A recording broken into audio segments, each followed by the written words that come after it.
Kami adalah gaya belajar auditori, yaitu gaya belajar dengan cara mendengar yang memberikan penekanan pada segala jenis bunyi dan kata, baik yang diciptakan maupun yang didengar. Gaya pembelajaran ini adalah di mana seorang lebih cepat menyerap informasi melalui apa yang dia dengarkan.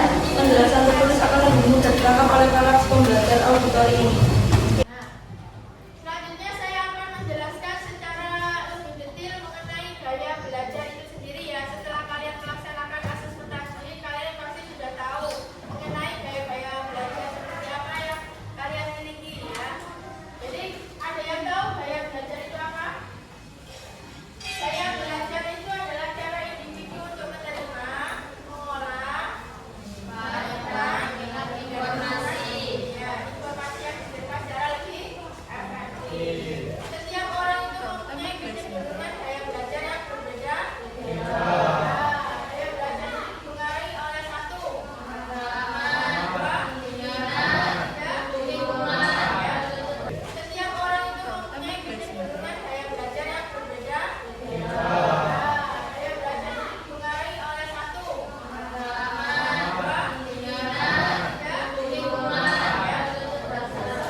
Mengandalkan indera pendengaran.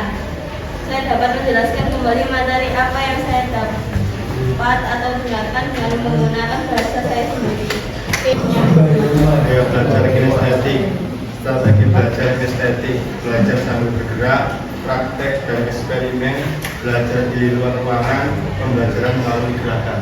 Oke, terima kasih. Silakan kalian bentuk dua kelompok. Satu kelas ini dibentuk dua kelompok, ya, kanan dan kiri. Siapkan dua kursi, mas. Dua kursi. Oke, di sini kita akan memainkan permainan yang namanya memori dan silence gaya belajar. Jadi nanti kalian sudah menjadi dua kelompok